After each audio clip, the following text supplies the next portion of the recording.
Hello, everyone. Welcome back to another episode of your favorite Ravens YouTube channel and podcast, Talking Ravens all day, every day, with your host Justin P. and my MVP co-host Miss Shannon Finch. This is Okay. episode 54. You could check this out on YouTube. Make sure y'all like and subscribe. And when you subscribe, go up and hit all. That way, every time we go live, you'll be notified. That way you can come in the chat and chop it up with us. All the links for the audio version are right there in the description. That's season one, episode, I want to say about 40 now. 41, 42. Apple Podcast, Spotify, all that good stuff like that. Make sure y'all like and subscribe on there as well. And also the social media platforms as well. That's also in the description. So the day, is a co-host day to conduct the show. We Mhm. already got the topics ready. So I'm gonna go ahead and hand the floor off to her so she can, do her thing. Okay. So we last episode we talked about the Ravens signing Laquon Treadwell. So my question to you is, with the signing of him, do you think that the wide receiver room is too crowded or just right? Good question. Because right now we have I'm gonna list all the receivers that I can think of off the top of my head. Bateman, no particular order, just throwing the names Hmm. out. Yeah. Bateman, Odell, Zay Flowers, Nelson Aguilar, that's four. Uh Duvernay, that's six. I think that's six, right? Should be it. No, it's five. That's five. Because I got 5. five fingers. I'm Hmm. counting with my fingers. That's how I knew. Prochet, six. Wallace, seven. Victor Benjamin, eight. Andy Isabella, nine. Shamar Bridges, 10. I got Laquon Treadwell, that's 11. Tariq Black, that's 12. And who else? Let me know if I'm missing somebody. Then Dante Damas, I'm geeking. That's Oh yeah, 13 right yeah, there. And then I think it's another undrafted guy we signed. So yeah, that's about 14, 15 receivers. So yeah, it's a little crowded. But like I said, a lot of these guys are just cat bodies. And so your top six or seven, depending on how many they might carry, won't get no wear and tear during the OTAs and preseason and training camp. yeah. But Hmm. like I said yesterday, I still will go get DeAndre Hopkins because, like I said, if we try to win a Super Bowl, you got to put as much talent around your MVP quarterback as possible. Hmm. Like you see the Dolphins, they're trying to go get pieces to add to their team after they already made moves. Philly, they just went to the Super Bowl. They still not satisfied. I heard they might swoop in and bring in D Hop for a visit. Is having enough talent is always a good problem to have. So Hmm. as of right now, number wise, it is. But like I said, half these guys are going to be cut by the first or second week of preseason. We might Hmm. keep like two on the practice squad, maybe three in case of injury, because the injuries that we had last year. So, but as of right now, yeah. But like I said, it's outside of the top four. Those spots are locked. The last two or three spots are up for grabs. So it is, but then it's not. Because like I said, I still will bring in DeAndre Hopkins, me personally. So to answer your question, as of right now, yes, it is. But a month from now, it's going to probably look a whole lot different. Yeah, I completely agree with you. When I initially thought of this question, I was thinking it was too crowded. Like it's too crowded. We're not going to be able to really get into everybody in their bags and what they can do or bring to the table. Then I saw a report that Zay Flowers had some sort of tweaked little hamstring injury or something like that. And I said, no, it's not too crowded. Because, like you just mentioned, some of these people are just camp bodies. Having them there gives your other wide receivers the ability to not have to have as much wear and tear on their body right now. Um, but ultimately, for whatever reason, for the past couple of years, and we can blame it on the strength coach, we just haven't had the best of luck when it comes to injuries, particularly to important players like wide receivers, cornerbacks. Like those particular positions seem to always have an issue with injury. So, like I said, when I first thought of this question, I was like, yeah, it might be a little bit too crowded. But then after hearing about Zay Flowers, I'm like, I don't know. And then, like you said, in the end, ultimately, they're not going to all make it. Like I was just thinking about like Prochet and Wallace. Like, do they even have a chance of being on a team? This off season. I mean, next season. And would you rather get rid of one or both of them for the rookie from Maryland to get a shot? So it's like no, it's not too crowded. I think we're gonna be able to pick the best out of who we have available. And like you said, D Hop is not totally out of the question. I mean, if there's interest on both sides, a deal could be done. But yeah, I don't think it's overcrowded right now at all. We definitely need all of the bodies, and hopefully, we can just pick the best of the crew to go through the season with. Yeah, well said. Hindu said the cream rises to the top. You're right.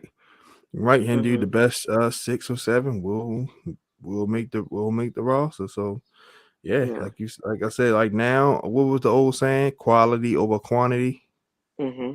And that's in sports, real life, the whole nine. Like, yeah, I'd rather get two great.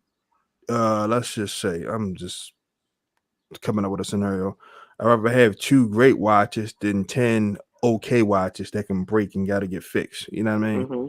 Yeah. So, that's what I said. So even with that being said, like bringing in Laquon Treadwell will not stop me from still getting DeAndre Hopkins. And then now you might can get him at a cheaper rate, depending on because the longer he sit, the price tag drops a little bit lower. So the football gods might you might bless us again, and we might get another Pro Bowl receiver. Then from there, you're gonna see guys get cut left and right. You're gonna be like, damn, two receivers cut today, damn, two, Hmm. three, two tomorrow, damn, like it's gonna be spring cleaning, well, summer cleaning is gonna be coming soon. So Hmm. yeah, I mean it is numbers wise, but quality wise, no. Right. Let's go to this next topic. Gus Edwards. I think this is it right here. Hmm. Okay, yeah. Go ahead, Shannon. All right. So we have heard that Gus Edwards have been at the facility this offseason for voluntary OTAs, but he has yet to practice. And John Harbaugh said that it's not due to a setback, but it's a little bit more being cautious, with his injury. Is that concerning for you?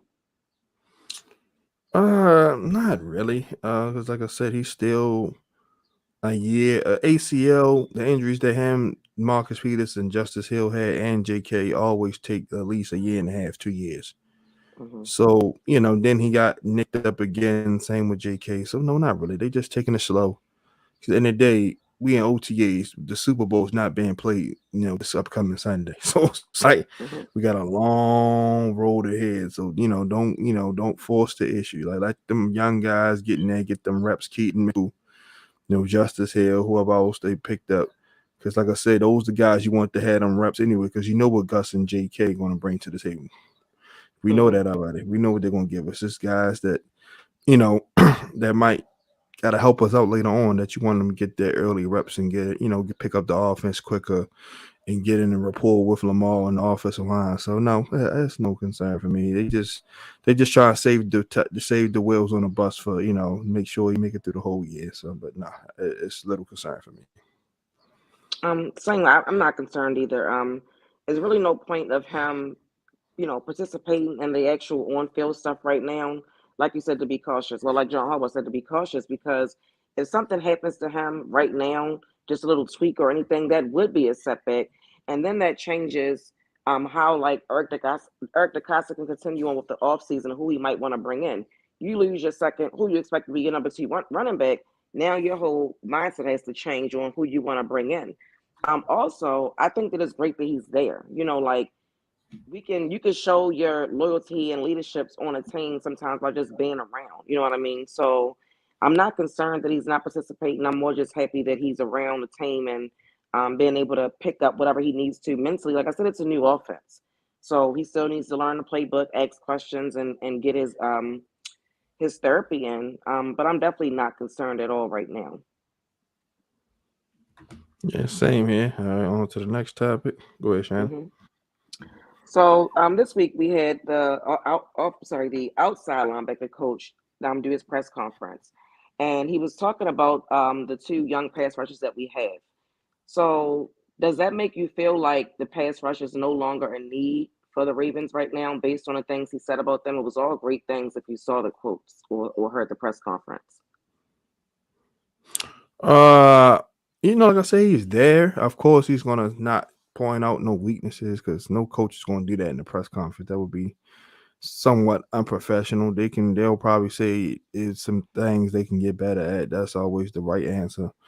But Hmm. like I said, we took these guys. We took Odafe away first round. We took Ojabo second round. So these guys are high picks, so they're going to get a chance to prove their worth to this team. Odafe away had a pretty solid rookie year last year.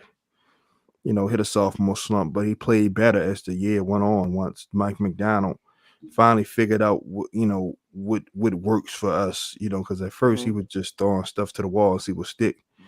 Then he Mhm. finally, settled down and then getting Roquan help, and now he can put everybody in proper position. He's seeing what players do best and what they don't do so good. And he Mhm. used it to this advantage. He like, Odafe Oweh, very good against the run. So now I'm going to stop having him stand up as much and have him rush with his hand in the dirt, which is a lot easier for traditional pass rushers. There's only a handful of guys that can stand up and rush from the hand in the dirt. You know, the guys like Miles Garrett, the JJ Watt, the top tier guys. Mhm. But guys that are just coming in, and plus he hasn't played football. He just started playing football when he got to like his senior year at high school. So he's a late bloomer. He's still learning the game of football, not just his position, just learning the game of football. Period. Mhm. But and David Ojabo, like I say, he showed me something week 18 and in the playoffs with limited action. So and he knows the defense. So that's another thing. He knows his defense inside and out. It's just gonna be a few minor tweaks because it's the NFL now. But all in all, it's gonna be the same stuff that they ran in Michigan. So Mhm. that plays benefit to him now. Instead of him now diving into the playbook every week, staying up late.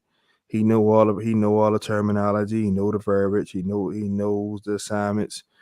So now all he gotta do is just go out there and play. So, Mhm. but see, we still is pass rush still a need? Yes, because right now we have Odafe Oweh, Tyus Bowser, David Ojabo, the kid Malik Ham. Everybody excited about hometown kid, and Tavares Robinson. Like it's a lot of unproven commodities out there. And Mhm. you got to think about it. In our division alone, we're going to get some young quarterbacks like Joe Burrow, back-to-back AFC Championship games, Super Bowl champion. I'm not sure. I'm tripping. Super Bowl runner up. Sorry about that. Y'all know what I meant to say. Mhm. Deshaun Watson, Pro Bowl quarterback. Now that he got all his legal troubles behind him, now he can strictly focus on football. He's going to be a lot better. Kenny Pickett started playing better the second half of the season. So you got Mhm. to have guys that can get to the quarterback. Not saying that they can't, but it's like right now, it's just a lot of because right now, say if we go with those guys and then it's not looking the way we want, now we got to go call Justin Houston week 3.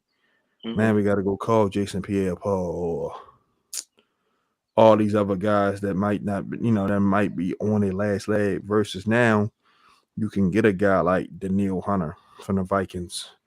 Every year he has double-digit sacks, except for like 1 or 2 years.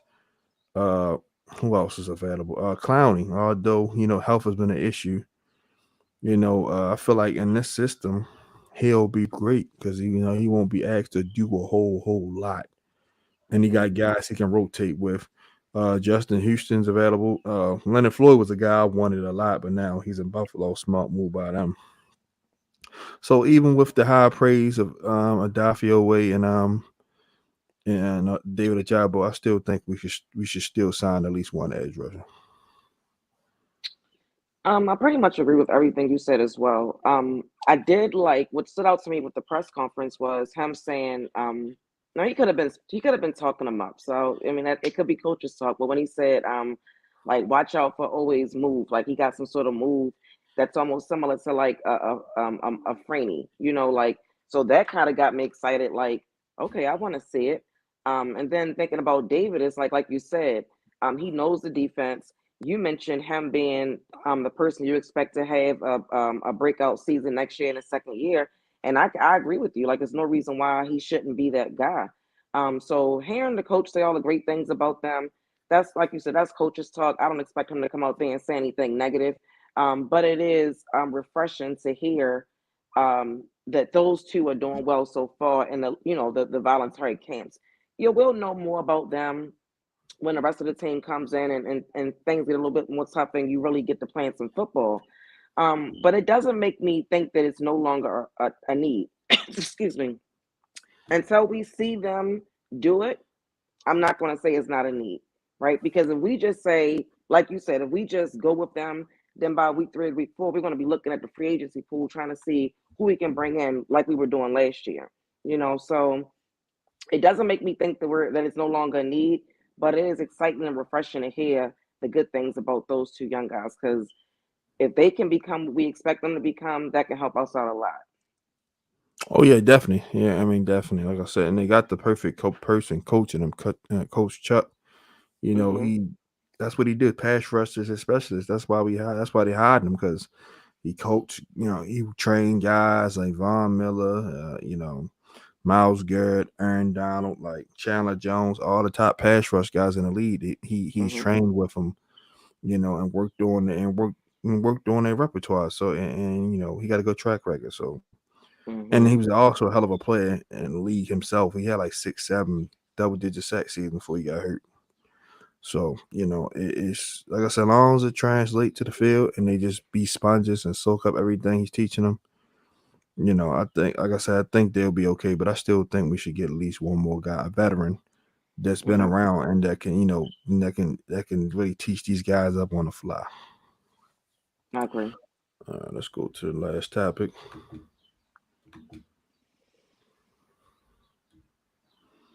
Uh, hold on. There you go. Go ahead, Shannon. All right. So we probably all saw last week JK Dobbins was tweeting about wanting to be here. So obviously we know they're having some sort of contract conversations or disputes because we know nothing has gotten done yet. Now, do you think that his contract is the reason why he has yet to show up to the voluntary OTAs?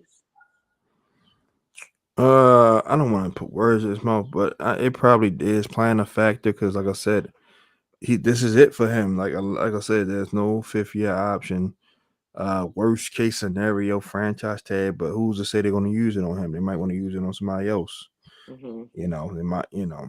They might want to use it on Patrick Queen. You feel me? Like if they can't reach a long term deal, they may put the tag on Queens because they want to keep that combo with him and Roquan as long as they can. So Hmm. so JK, it's a lot of questions going on here. So yeah, it probably could play a small Uh, factor, and the other one he probably just want to train on his own and do whatever he want to do. But it's kind of looking that way. 'Cause like I said, running backs they get replaced so easy. Like look what Saquon Barkley got to go through. Granted he was injured and all that, but he's been a productive back. Dalvin Cook just got cut by the Vikings. Another one. He had early injuries early on in his career, but then once he got it going, man, he was always a Pro Bowl back. Like hmm. Josh Jacobs, another one. He just led the league in rushing and still got the franchise tag. So it's definitely a lot of stuff going through his mind right now, and the contract probably could play a factor in, but I say probably play like a 30% factor. The rest he probably just want to just train on his own or something like that. But to answer your question, I say a small part. It's playing a small part in it. Um, I think it plays a big part, and for good reason. You just mentioned all of the other running backs around the league that are having issues getting their money, being released. I think Zeke is even still a free agent. You know what I mean? So it's like it's getting back to how valued are running backs, and he might not want to put wear and tear on his body coming there right now. I mean, he's probably going to come when he has to show up, like when it's mandatory to avoid being fined. But he probably doesn't want to be around anything extra, particularly if their contract talks aren't going the way he wants them to go. You know, like we was just talking about with Gus Edwards, like being there is the first step sometimes. Sometimes being around can get you a contract signed. Patrick Queen, he could easily not be around, but he's been around. He's been positive about this season and what he expects to have happen. But I definitely think that I wouldn't say that the contract is his biggest reason why, but I think it's playing a big part of it. And then the next part is probably his health, and then also just looking around the league and realizing how undervalued running backs are right now. If he goes out there and gets hurt again before the season even starts. I mean, his career could be over. Like, there's no guarantee that another team would even want to pick him up, or he would just have to accept whatever the Ravens were willing to give him. So he has a lot of reasons to not show up. I did appreciate the tweet. I mean, it's letting us know that he wants to be here, but it's also letting us know that him and the Ravens are not close on getting something done. Because if they were, I don't think we would have got a tweet like that. If they were, I think he might have been there at some point right now. But they've been in OTAs for what, 3 weeks now. I don't think he showed up to one. So yeah, I don't. It might not be the biggest factor, but I think it plays a big part in why he's not there. But I just hope that when he does come in, he can be professional. You know, some guys come in, they like people encourage Lamar Jackson to do last year, the um what they call it, a inside holdout or whatever. Like you show up and just don't do anything. I just hope that JK can come in and still be a professional, understanding that the business side of football is the ugly side of football. It's not personal. Right now, getting the deal done, they probably would love to. Like John Harbaugh said it. Like, yeah, we would love JK back, but do we know if he's going to be back? We don't know. You know, that's going to depend on a lot. So all he could do to me is go out there, try to put as much wear and tear on his body, and try to have the best year yet. Because whether the Ravens sign him or another team, he could possibly be in a position to get a bag. It's just unfortunate when you look around the league and you see what's happening with running backs. Like even like when this offseason first started, I said, wow, maybe running backs are not being devalued because a few of them got franchise tag. But then as you can see the time going on and deals aren't getting done and guys that you expect to not be cut, like I'm surprised that Cook got cut.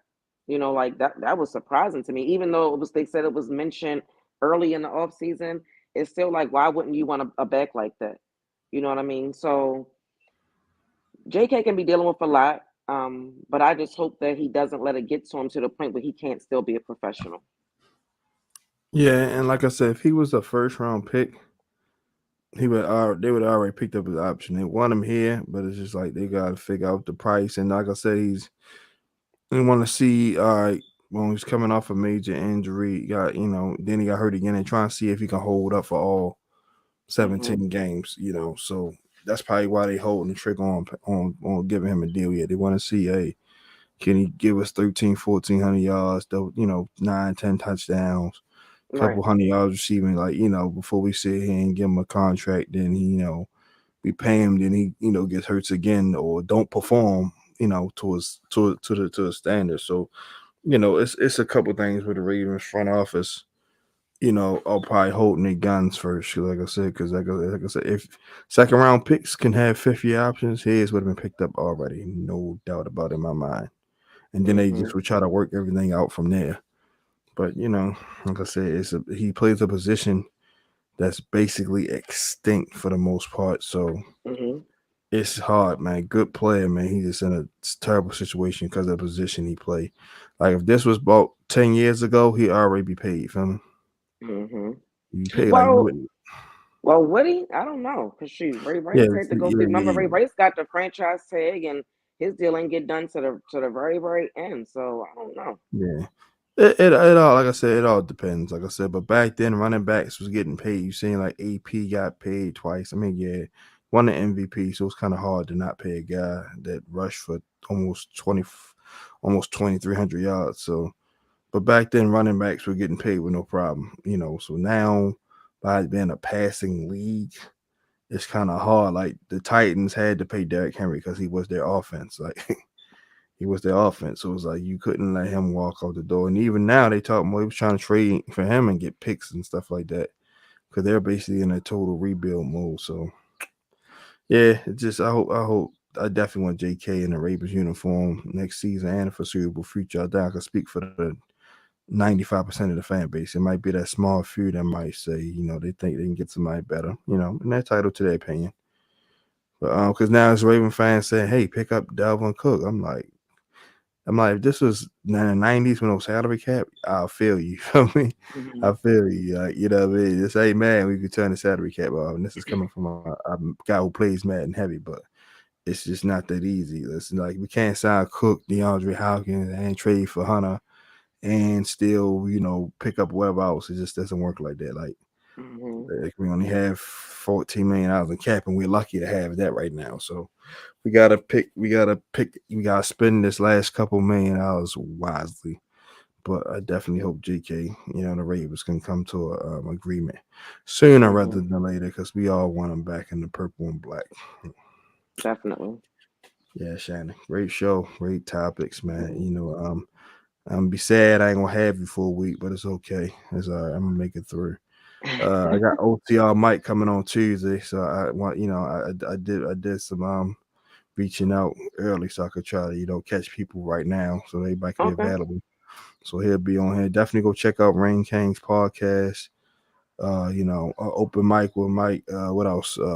Oh yeah, they do a roundtable every Monday night on Coach Evans' channel. That I always promote that every week. Monday, I think like 9 o'clock Eastern. Subscribe to Sip Two Tallies. Like I said, lunch break hot take is on there. My guy Hindu, the Roll Pod, Chris just joking from Deep Cover Podcast, and also remember they have the meet and greet August 4th at what is it, Bus Boys at Mango Tree in Columbia. Tickets I think like $50. Come with a drink, food. Gonna be a nice atmosphere and vibe. Definitely get your tickets soon because it's limited space. I'm gonna buy mine within the next week or so. So you definitely show up, get to mingle, chat with all the rest of the Ravens members you don't get to see on a daily basis. So it's gonna be fun, man. So great show as always, Shannon. Like I said, we're gonna miss you, but we'll have her back the following week, the 18th on up. Mhm. Yeah, the 18th going up. She got to go to a wedding, got family stuff going on, but Mhm. she's gonna be thinking about us. So, I yeah, will. you listen. You still can send me your topics too. I'll still use them. So If I don't. think of something, I'll send it to you. Absolutely. You know what I mean? I like it when you bring that fire. Everyone, be safe out here. There's a lot going on in the air with this fire and stuff like that. So be safe. Mhm. If you're gonna be out, please wear a mask. I understand but you got sick of it during the pandemic. I get it, but safety first. Mhm. Safety first. No NBA playoffs tonight, tomorrow, but enjoy baseball's on. So, Mhm. go support your baseball team. Let's go O's. NBA finals on tomorrow. So, check that out. And just overall have a safe rest of the weekend. And make sure y'all trade. Talk Ravens all day, every day from your host, Justin P. My lovely co-host, the MVP, Miss Shannon Finch. Follow us on Twitter, IG, Facebook. We have our handles. I'm gonna move this so I can see our names.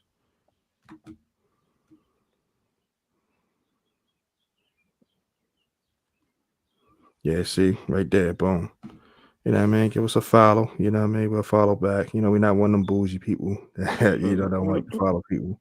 Like I said, make sure y'all like and subscribe, share. You know what I mean? Like I said, we love doing this, man. Definitely, if y'all got any topics y'all want to talk about, just hit me and Shannon up in a DM. We'll put our thoughts together that way because we always try and give you guys a good show. Love y'all, and we are out. Good night. Bye, Justin. Bye, Shannon.